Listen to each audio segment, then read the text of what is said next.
We woke up to some really big news here in Australia, and that is that the news, well, the mainstream news anyway, has essentially been deplatformed from the Facebook social media platform.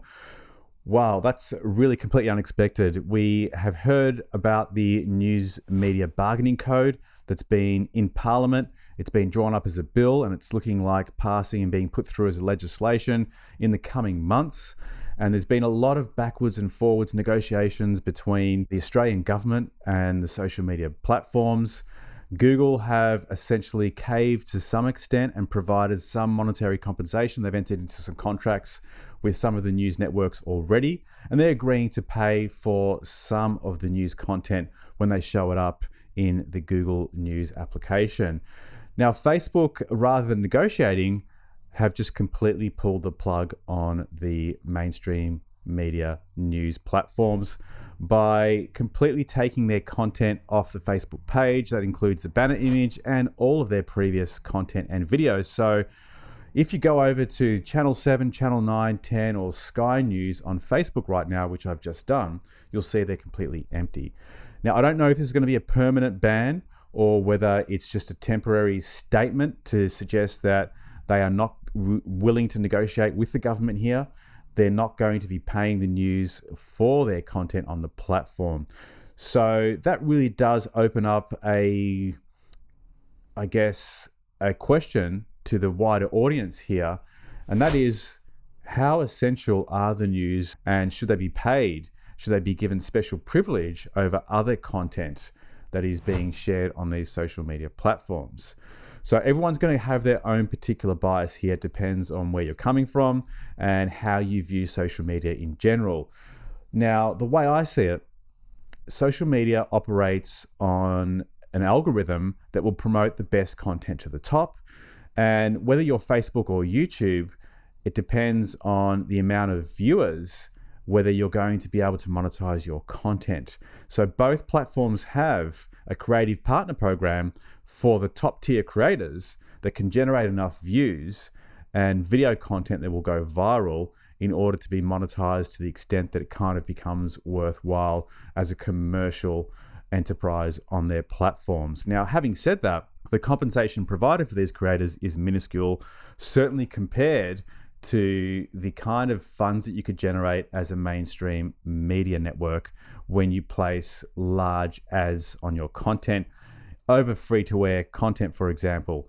So there's an argument here to suggest that what the government is doing for these large media networks could eventually flow through to other content creators and create better bargaining opportunities, if you like, for everybody on the platform. But certainly at this stage, it's not about that. It's just about compensating this particular selected group of content creators that's deemed, I guess, by the government to be an essential, more worthy form of content that deserves greater compensation.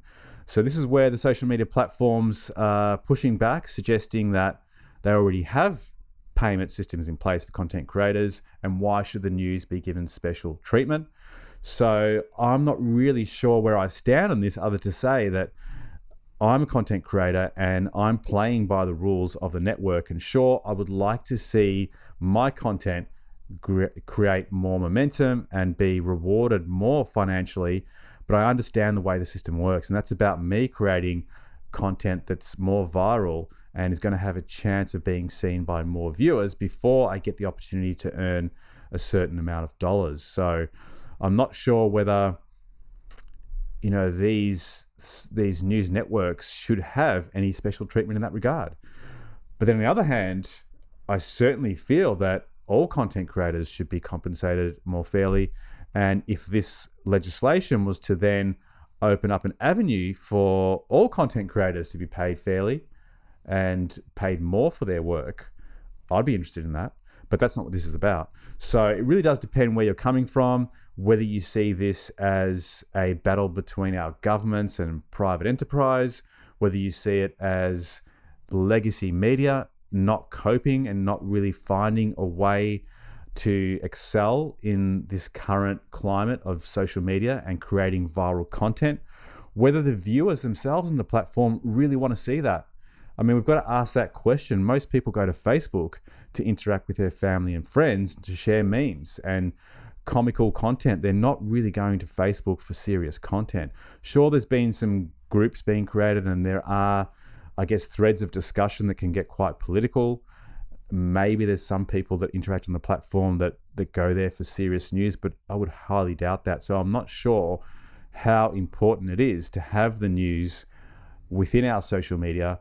Certainly, if they were feeling that they weren't able to compete in that landscape, maybe it's about creating better platforms themselves for their viewers and negotiating contracts and deals with advertisers to ensure they're able to monetize their content accordingly, like they do on the TV. Maybe their digital platforms aren't up to par. Maybe they need to be more interactive and try and build their own sense of community within their own networks. Do they really need Facebook in order to flourish and in order to monetize their content? That really is the next question. So I'd love to know what you think, whether this is actually a good outcome for the viewers, the users of social media, or if it's, essentially Facebook not playing ball. Is it a corporation showing complete disrespect for proposed legislation here that Australia is wishing to bring into effect? Should a certain group of individuals, a corporation of one kind or another, be given preference over the individual when the platform really is about sharing amongst your friends and family more than anything else? I don't know. It's a tough one to call. I'd like to see a situation where if any of this type of negotiation was mandated by government, that it was really done on behalf of the people more than just for a select few corporations that they happen to be representing. I read a book last year by Jaron Lanier. It's called You Are Not a Gadget, which I would highly recommend if you're into social media and into the internet and what's happening with technology. And this is a really great read. And one of the concerns that was raised in this book was the fact that, smaller content creators, musicians and artists have really been the ones that have been affected by the rise of social media, and the fact that they're kind of being forced to generate and produce content that really is not being fairly monetized. So even though we have an avenue to monetize our creations, the return we're getting on that is nowhere near what you would normally get when you're entering into a commercial arrangement with advertisers of any kind. So, maybe it opens up another question about who should be being paid on these social media networks, how fair they are, not just for corporations, but for all of us as creators on the platform, whether you're an independent or whether you're even just using the platforms and giving away your data and not being compensated for it. So if you want to learn more about that, I'd highly recommend you check out You're Not a Gadget by Jaron Lanier. And if you've got any input about this topic, I'd love you to share that with our viewers in the comments box below. Let me know whether you think the government's gone too far by trying to force a private corporation to enter into a financial contract of sorts, or whether you think they're doing the right thing by representing the news media and trying to have them being paid more fairly for their content on social media. Comments in the comments box below. Thanks for watching. See you on the next one. Bye for now.